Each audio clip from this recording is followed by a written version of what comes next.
Many people say, oh, it's so nice to come to Thailand for like a holiday. It's like people are so relaxed, but actually living here takes also a lot of letting go of what you're used to. Meet Milan and Pim. He is German-Spanish and has lived in Thailand for 10 years, first in Bangkok and now in Chiang Mai. His wife Pim is Thai, but has worked all over the world, including in America and Singapore. They shared what red lines foreigners should never cross with Thai people, how to make business deals the true Thai way, and why Thais often help others even if they get nothing in return. I'm Chernov, your insider to expat life. Bye, Canter. What do you think the biggest misconceptions in the world or in the West about Thailand? I would say don't mess with Thais. You know, they're friendly, and what I see many times in tourists is the kind of like they look down on Thais. Yeah. Because they have this friendly demeanor and this welcoming, and it tends to be abused, this friendliness. So I think that's like this kind of superiority complex. I feel like that I think it's a big misconception that you as a guest in this country, this goes for anywhere, but that you can behave like this and look down on other people. I think that's a big injustice, and I think that's a good thing. And there's also the point of what Pim was telling me is like, Thais are friendly to a point, to a certain extent, but once you cross a red line, they're gonna fight you until you die. Not until they die, until you die. So you really don't want to provoke them to that point. True. It's like, I think so, because I don't know if it's my family, but I've seen it a lot in Thailand, that people cross the line of respect and really put people down to the point that they have nothing to lose. And they would break rather than bend. That's how I observe and see it as well.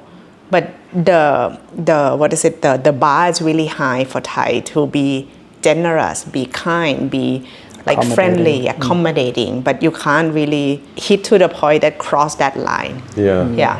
You need to really like screw up and like to cross this line. Yeah. You really need to like behave. You experience Thailand as well. People are really nice and really giving and generous and kind, and and you can take as, like, what I see is like, it's almost like you can take as much as the line doesn't cross, and the mutual respect is also expected. After 10 years, like, how's your perception of Thailand changed through these 10 years? Because you came and then you see like people are smiling, nice food, but then after 10 years you probably understand the place deeper. Still nice people, still nice food, and I think I understand the Thai people better. That just because there's a smile, there's many different shades of that smile, and just getting behind that, and just being part of that culture. I think that really helped. What kind of smile is Pim's smile now? The mysterious smile. Not able to read.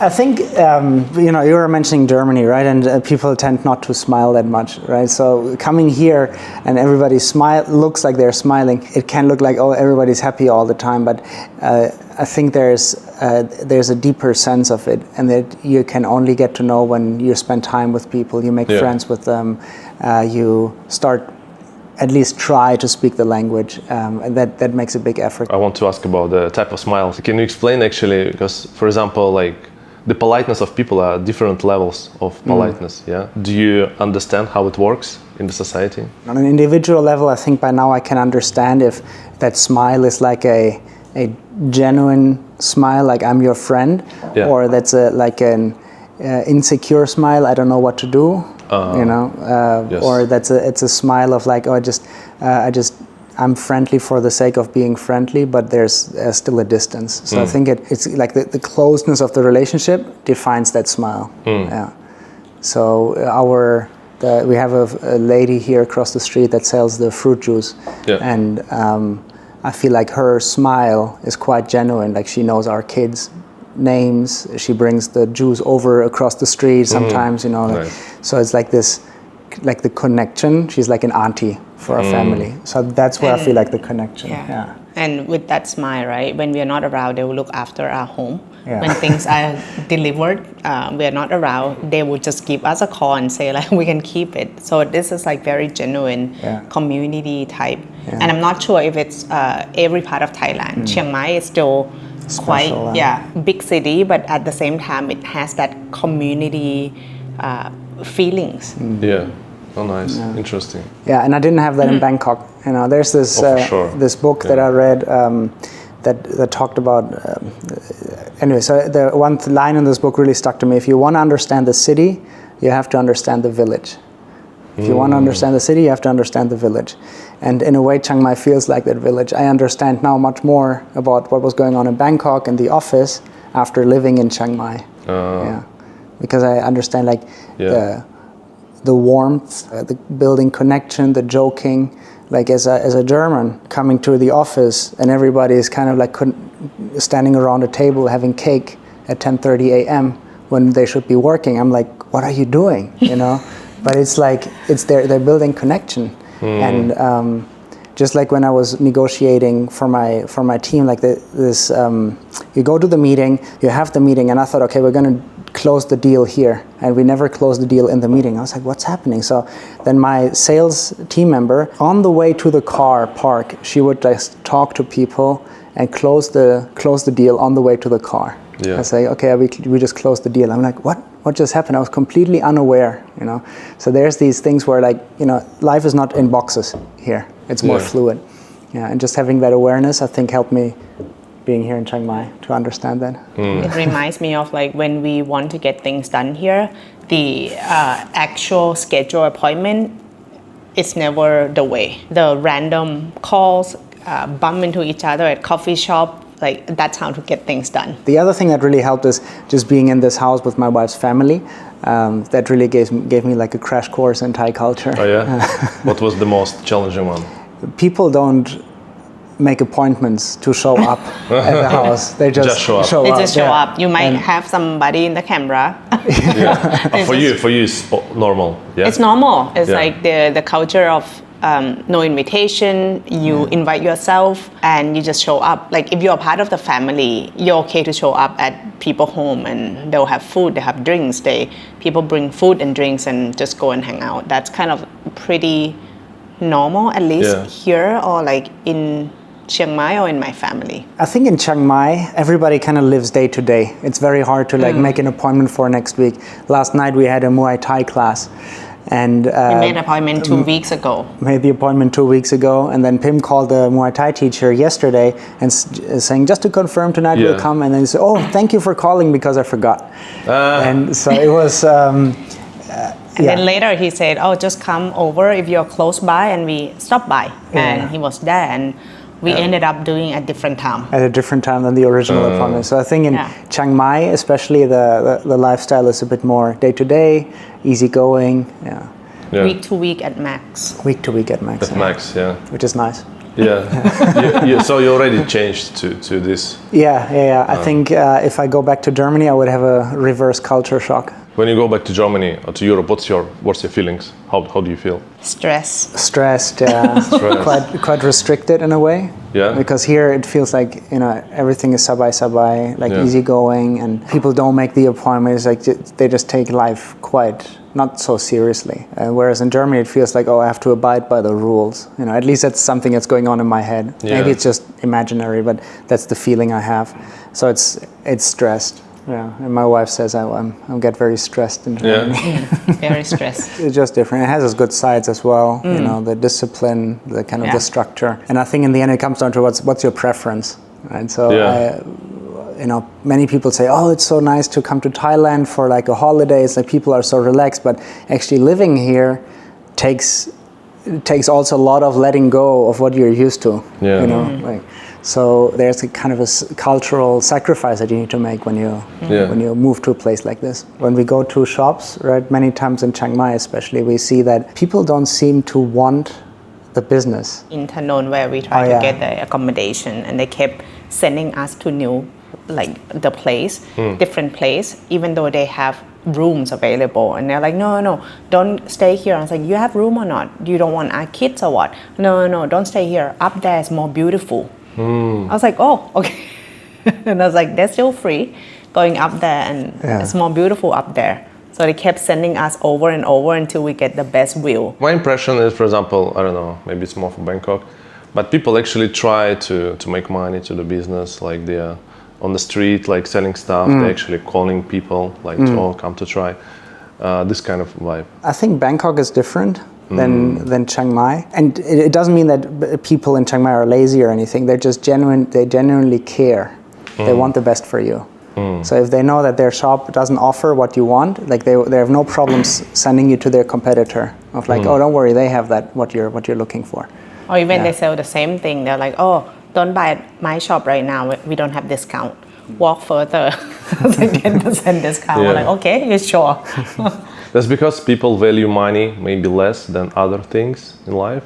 They still value money, but I think they probably value something else more than money. Where money and making money stay in the priority list of Thai people? Quite a high priority, isn't it? Yeah, I think they work hard. Like if you see the people here across the street, they work the whole day. Only one day off, hard physical labor. I think it's quite important. Also the concept of like what you mentioned about the movie is like the kids take care of the parents when they're old, rather than in the Western world where it's like the parents they want to look after themselves. You know, they want to make enough money so they can take care of themselves. The kids needs to take care of their parents. It's almost like you're irresponsible, right? But here in Thailand, it's an act of honor. It's an act of the family value, the community. I think that's what really matters, like the family. Right? I see this as a quite big value, bigger than, perhaps more important than in Europe. Thai people are also very keen of little kids. Like when we go with our kids, and there's always, oh, so cute, and they give them little gifts, and I don't ever recalling anybody in Germany doing that, you know. I think people value fun. Oh yeah. People value fun. Yes. Like anything fun, they'll be there. Anything uplifted, funny, humor, Thai people love it. Like fun, silly, stupid. That's kind of like what people so value about. Anything that is serious, in like right now the politics in Thailand is really heated, and then people will make fun of it and make jokes, and the seriousness is gone. What's the biggest difference of life in Singapore versus Thailand, you think? Would you consider to be in Singapore if, let's say, you have 3 times more money and you're able to like buy a house, for example, in Singapore? Would you be there? No. I don't think so. I thought, like right now, I think money is not an issue for us to stay anywhere in the world. Not that we are rich or billionaire, but it's more like what best for our family in the season that we are in, and what is needed. For us, we value so much of like nature, big space, experience in life for our child and ourselves, like peace of mind, that kind of like what we value right now, and community that we have as well, which I think we can build anywhere we go, but that's kind of like peace of mind. Family come first for us right now. So whatever that fit in with what we need it's gonna be a best place. The other place we thought about, like that has nature, that has like good education, could be Australia, could be Canada. Like these are the place where we feel that would give the best environment for kids to grow up, and that's kind of like what we optimize for. Singapore has good education, but it's quite limited in terms of space, playground, or like, you know, experience in nature. It's a lot of buildings. If you want to get the experience that Chiang Mai offer, we have to go to Palau Ubin, right? Like the island. The island. So that's kind of like what we like. It's not bad. It's just like what we like, our values, doesn't have it in Singapore. Hey guys, just a quick announcement, don't skip. I'll be running a 3-day workshop called Fast Track to Views and Profits on YouTube. If you ever wanted to start your own channel, this is the best way to do it. You will learn how to choose the most profitable niche and how to beat the YouTube algorithm. You're gonna love it, I promise. Link in description, so sign up if it's for you. And now back to the video. Everywhere we go, I think it's like the global expectation perhaps, like that white man would be the provider and Asian looking person will be the follower. Yeah. So when we go to, for example, when I have my business trip going to the US, checking in the hotel, they would not talk to me. They would just like talk to him and try to get his credit card. I'm like, no, my name is under the booking, and they still don't believe it. And just like address him rather than me. I'm like, no, his name is not Pim Lak. This is Pim Lak right here. So that's kind of because they can't tell the gender. We are looking at the name. Yeah. So I think it's not like something that bothers me being in Thailand, because it's kind of like the perception or expectations anywhere I go. So I think it's something deeper, right? Yeah. It's a bias that we experience. She has the full-time job. I'm the one who stays at home with the kids, primary like caretaker, bring them to school, bring them to their activities, and she's going on business trip. I'm the white guy, she's Thai, and people's expectations just messes their mind. And then also she's older than me, so it's like in like so many boxes that are societal expectations that we don't tick. It just confuses confusing people. She looks young though. She looks young. I wouldn't say that she looks old. I know, so I'm getting gray hair. Not yet having gray hair. Soon we'll have gray hair. I'm staying at home now. There's 3 boys. What you realized about your culture and you being Thai when you start like working in a global environment, being surrounded by like different nationalities? Back then, like 5-10 years ago, I never felt that Thailand is my home because of how I am quite different, how I grew up and work outside for a few decades, and Thailand is never felt like this is my culture. I have to adjust myself. I have to bend a lot to understand the culture here or try to be a part of it, and it still frustrates me with how relaxed it is. And to me, it's like a big adjustment, and we'll try to find a way to, like I try to find a way to make it work. For example, like if you go to a coffee shop, people will take time to make you coffee. And for me, like efficiency is the word. Like you can't make coffee for 15 or 30 minutes with 1 cup. So I would call the coffee shop in advance 10-15 minutes and then say like, hey, have 2 flat white ready, I'm coming in 15. and I will swing by and then get the coffee. So that's how I try to arrange the culture or like the setting here to make it work. I would say the other thing is also in terms of efficiency is every year I have to apply for my visa, for my spouse visa here in Thailand. So even being married and having 3 kids, you still need to do it every year. And like a stack of documents. Really? Every year. Oh wow. And the document is quite funny. One of the documents that is required is like our photos of him and me and the whole family. So every year we have more and more kids, and we have to take a photo in front of our house with the number, inside the house, like in the living room like this, and in the bedroom. What? Proof, solid proof. But only from the 2nd year onwards, not the first year. First year you don't need the bedroom photo. So we all have to sit on our bed. Like 5 of us, and then try to get the kid to sit down and take the photo of the bedroom. That's so funny. And like print it out, have to have physical. But like, for example, like Pim was talking about, we find our way. Because Thai people love kids so much, when we go to the immigration office, I just bring the kids. And I show the kids hey, I have 3 kids here, they're hungry, and they're like, they make space for us immediately. It's like, okay, where are your documents? They give the kids some candy. They go through it and they make it much faster for us. So it's so the kids become the efficiency tool. So it's beautiful. I think the other thing, talking about culture, right, in Thailand, the other thing that's I think very unique, or not unique, but different compared to the Western world is Pim was mentioning this earlier, the authority, like the respect to especially elders.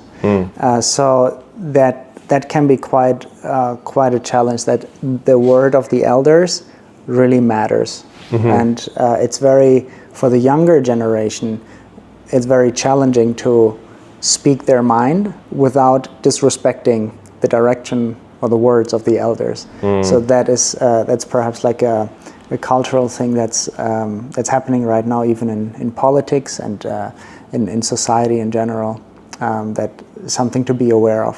So in Germany, it's like I don't know, I could disagree with my grandmother and we would have a discussion about it. But here you cannot like, disagree, kind of. You cannot say it directly. You have more and more you can be, you can be not disagree, misaligned with. But you kind of, it's better to just like don't say anything and then just be passive aggressive and do whatever you want.